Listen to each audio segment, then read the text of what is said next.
As a Kashmiri میں کشمیر کے لوگوں کے لیے خود ارادیت کے لیے جدوجہد کرتا ہوں، تو اس سلسلے میں جب گلگت بلتستان کا یہ مسئلہ ہمارے سامنے آتا ہے، بڑا ٹرکی سا مسئلہ بن جاتا ہے۔ گلگت بلتستان کے لوگوں کو حقوق ملنے چاہیے اور حقوق ان کا حق ہے، اور جو حکومت پاکستان نے، وزیر اعظم نے جو کہا ہے ابھی کہ پروویژنل صوبہ بنایا جائے گا جس میں اقوام متحدہ کی جو سیکورٹی کونسل کی ریزولوشنز ہیں ان کو خیال رکھتے ہوئے ان کے پیرامیٹرز کے اندر اس کو ایک صوبہ بنایا جائے گا۔ میری یہ خواہش ہوگی کہ گلگت بلتستان کے لوگوں کی جو وشز اینڈ ایسپریشنز ہیں دے شوڈ بی فلفلڈ، ان کو پورا کیا جائے، اور ساتھ ساتھ ان قانونی تقاضوں کو بھی پورا کیا جائے جو ضروری ہیں۔ پاکستان کے جو کشمیر پر عمومی موقف رہا ہے اس کو بھی وہ فلفل کرے۔ تو اس کے لیے ضروری ہے کہ پاکستان کی جو اسٹیک ہولڈرز ہیں وہ اس سلسلے میں آزاد کشمیر گلگت بلتستان کی پولیٹیکل پارٹیز کو بھی اپنے اس مشاورت میں لے کر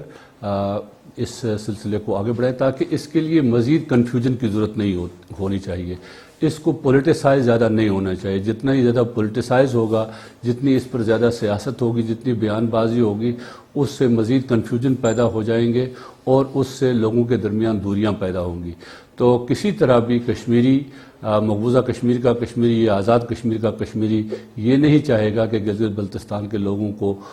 وہ اختیارات نہیں ملنے چاہیے جس کے لیے وہ کوشاں ہیں بڑے عرصے سے، اور جو ان کی منزل ہے۔ ہم وی وش دیم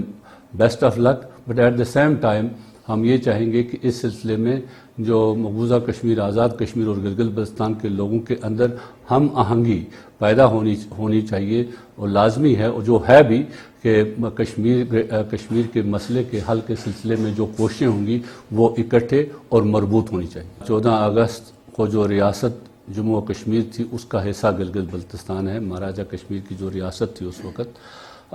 تقسیم کے بعد اب دیکھیں کہ گلگت بلتستان کا جو علاقہ تھا، جو یہ اس کا ایک حصہ جو لداخ، کرگل، جو جغرافیائی حصہ لداخ اور کرگل وہ ہندوستان کے قبضے میں ہے، مقبوضہ کشمیر، جموں ہندوستان کے قبضے میں ہے، آزاد کشمیر ادھر ہے۔ تو یہ ایک تقسیم ہو گئی اس کے بعد، لیکن اب ہندوستان نے اس کو بھی اس وقت 2 حصوں میں تقسیم کر دیا، 2 یونین ٹیریٹریز میں تقسیم کر دیا۔ اس سے صوبہ بنانے سے یا اختیارات دینے سے کسی خطے کے، اس سے اس کی وحدت پر کوئی اثر نہیں پڑتا، کیونکہ لوگوں کو آپ اس چیز تک 73 سال انہوں نے انتظار کیا ہے، لیکن ان کو وہ اختیارات ملنے چاہیے جس کے لیے وہ کوششیں کر رہے ہیں۔ اس سے ریاست کی وحدت کو میرے حساب میں، جب میں نے کہا نا قانونی پہلو سارے نظر میں رکھنے چاہیے۔ اس وقت جب ہم فزیکلی دیکھیں، فزیکلی تو ہم مختلف کنٹرولز میں مختلف جگہ پر ہیں، فزیکلی تو ریاست جموں کشمیر تقسیم ہے اس وقت۔ اب دیکھنا یہ پروویژنل کا لفظ جو وہ استعمال کرتے ہیں، عبوری لفظ استعمال کرتے ہیں، وہ کس طرح سے اور کس طریقے سے اس کو شیپ کرتے ہیں، وہ دیکھنے کی چیز ہے۔ لیکن یہ تو عبوری جب ہوتا ہے، جب پروویژنل کا لفظ آتا ہے، اس کا مطلب یہ ہے subject to the final settlement of Jammu and Kashmir. اب دیکھیں دنیا میں بہت سارے ایسے علاقے ہیں جہاں پر ایسے مسائل ہیں۔ میں آپ کو ایک مثال دیتا ہوں، یہاں سوئٹزرلینڈ، جرمنی، اٹلی کے درمیان ایک جھیل ہے، آسٹریا، چاروں ملکوں کا اس جھیل پر اپنا کیا کہتے ہیں کلیم ہے کہ یہ ہمارا ہے۔ ابھی کئی 100 سال سے اس پر چل رہا ہے، لیکن ہر 100 سال کے بعد وہ ایک معاہدہ کرتے ہیں، اس کو لکھتے ہیں subject to our original claims. جو ان کے اوریجنل کلیم ہے وہ وہاں پر ہی ہے، لیکن اس جھیل پر وہ تمام جو واٹر سپورٹس باقی چیزیں ہیں وہ میچولی کرتے ہیں۔ تو جب تک مسئلہ کشمیر حل ہوتا ہے، جب تک اس ریفرینڈم کی طرف ہم جاتے ہیں، جب پلیبسٹ کی طرف جاتے ہیں، اس وقت تک تو لوگوں کو تو اختیار ملنا چاہیے۔ یہ ہر ایک ریاست کے لیے لازم ہے کہ وہ اپنے لوگوں کو جو اس کے زیر انتظام ہیں ان کو پورے اختیارات دیں، پورے ان کے انسانی حقوق بھی ہونے چاہیے اور ان کے سیوک رائٹس اور پولیٹیکل رائٹس بھی ہونے چاہیے۔ JK یا مقبوضہ کشمیر کا لیڈر کیسے گلگت بلتستان کے لوگوں کا دشمن ہو سکتا ہے؟ یہ تو ہو ہی نہیں سکتا ہے۔ گلگت بلتستان کے لوگ یا JK کے لوگ، مقبوضہ کشمیر کے لوگ ایک جسم کے حصے ہیں وہ الگ الگ نہیں ہو سکتے ہیں، لیکن پرابلم رہی ہے ڈیو ٹو جغرافیکل جو دوریاں رہی ہیں، لنکیجز نہیں رہی ہے، اس کے بعد پھر لوگوں کے درمیان ڈائلاگ نہیں رہا ہے، اس بارے میں بات چیت نہیں ہے۔ آزاد کشمیر کے لوگوں نے آہستہ آہستہ جا کر جو ایک لیڈرشپ پیدا ہوئی، اور لیڈرشپ کے ذریعے سے وہ اپنے جو انہوں نے اپنے اقتدار جو ہے یا پاورز جو ہیں وہ آہستہ آہستہ آزاد کشمیر بڑھ گئی۔ لیکن گلگت بلتستان کے ساتھ جو اس وقت تک بھی اس طرح کی کوئی جو لیڈرشپ لیول پر بات چیت اور اس کو آگے بڑھانے کا سلسلہ نہیں تھا، جس کی وجہ سے گلگت بلتستان کے لوگ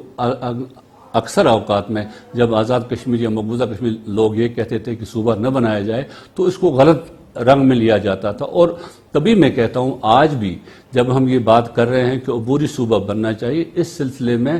جلد سے جلد جتنے بھی اقدامات ہیں، جو بھی چیزیں کرنی ہے، اس کے لیے تمام سٹیک ہولڈرز کو اکٹھے ہوئے تاکہ اس پر کنفیوژن مزید نہ بڑھے، اس کنفیوژن سے دوریاں پیدا ہوگی۔ تو ان دوریوں کو ختم کرنے کے لیے لوگوں کو افہام و تفہیم اور اس کے لیے جو ضروری قانونی راستے ہیں وہ بھی عبور کرنے ہیں، جو انتظامی ذرائع ہیں وہ بھی عبور کرنے ہیں، تب جا کر یہ چیزیں ہوں گی۔ گلگت بلتستان کے لوگ بھی کشمیر کی آزادی کے لیے وہی قربانیاں انہوں نے دی ہیں، ماضی میں بھی دی ہیں اور اس وقت بھی دے رہے ہیں، اور ہمیشہ جب بھی مسئلہ کشمیر کے بارے میں کوئی بھی چیز ہوتی ہے، گلگت بلتستان جس طرح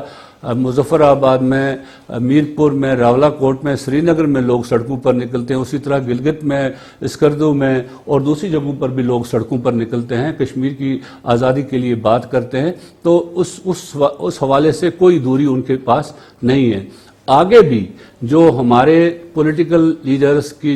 جہاں تک بات ہے، ہماری سول سوسائٹی کی، اس کی آپس میں انٹریکشن ہونی چاہیے۔ ہمیں ایسا ہوا نوا اور ایسا ماحول پیدا کرنا ہے کہ ہم مسئلہ کشمیر کو بین الاقوامی سطح پر جو بھی پروپیگنڈے کیے جاتے ہیں، کچھ عناصر کی طرف اس سلسلے میں جو غلط فہمیاں پیدا کی جا رہی ہیں پاکستان اور کشمیریوں کے درمیان یا کشمیر کے لوگوں اور گلگت بلتستان کے لوگوں کے درمیان، ان کو توڑ کرنے کے لیے ہمیں اکٹھے کام کرنا ہوگا تاکہ ہم مستقبل میں آگے بڑھیں اور اپنے حقوق بھی حاصل کریں اور آپس میں ہمارے درمیان کوئی